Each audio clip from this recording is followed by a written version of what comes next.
Hi, this is Prat. My name is Peter Cossins. I'm a journalist and author of A Cyclist Guide to the Pyrenees. We're halfway between Toulouse and Andorra in the department of Ariège, just on the outskirts of the town of Foix. Let's go and have a look at the climb.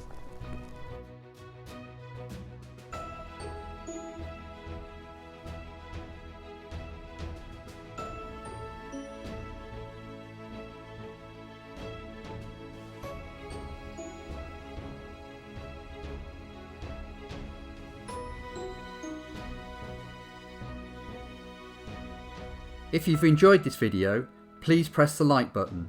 This is really important to us, thank you. If you're new here, please press the subscribe button. The first 2 or 3 kilometres are relatively easy. Sections at 3, 4, 5 and even some at 6% before you reach the first really steep ramp. That comes after almost 3 kilometres at a fairly gentle incline. The road suddenly rises up to 10, 11 and even 12% in places as it winds through a lovely little meadow and passes a woodyard and then makes into the trees. Like many Pyrenean climbs, especially on little roads like this one, the gradient changes constantly. The climb's average of around 7% is a little misleading. Part of that is down to the fact that halfway up the climb there's a little plateau where the road actually descends for a couple of 100 metres. Not steeply, but enough to allow you the chance to recuperate a little bit. When the pros first saw the stats on Prat, they weren't impressed by its height or by its length. On paper it looks quite an easy climb, especially for a summit finish. But as Dan Martin admitted to me, once you see it, you realise that it's quite different. It steps up very steeply in places, flattens towards the top. All in all, it's a very taxing test.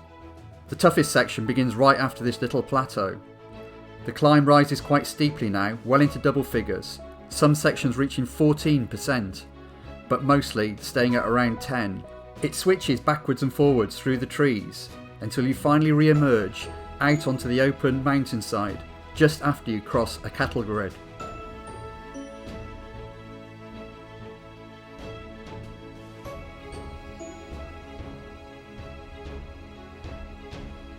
Beyond the cattle grid, the look of the climb changes completely.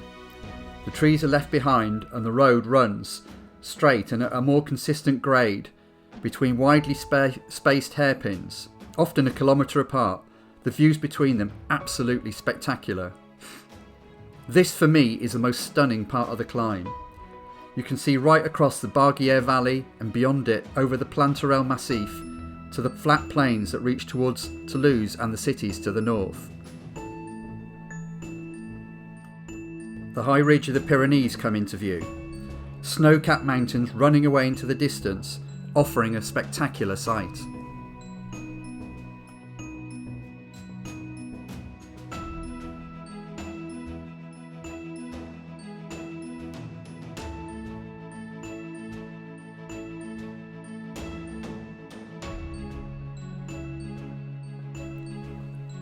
The last 3 kilometres to Prat are actually quite straightforward.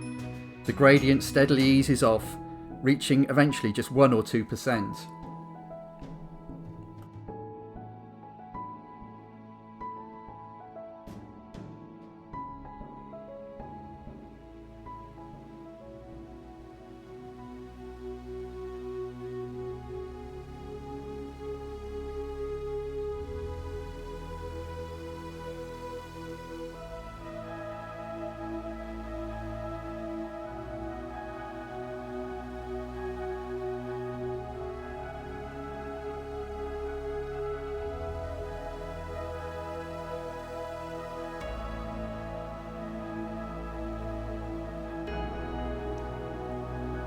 Then you arrive at Prat itself, which translates as the Bishop of Albi's meadow.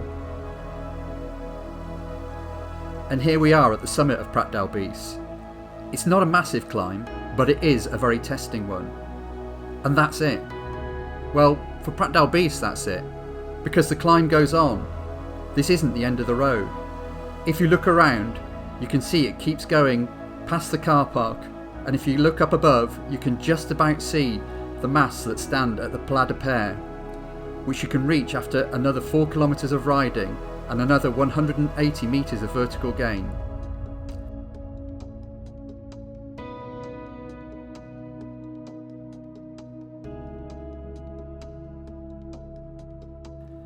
At just over 1400 metres, the tarmac runs out and it turns into a small dirt track that soon presents majestic views over the Pyrenees.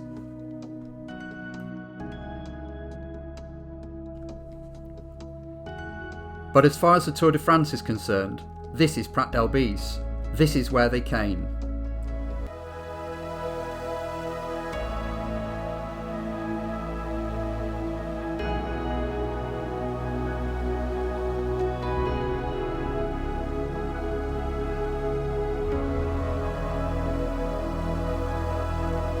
If you like this video, please press the like button. This is really important to us.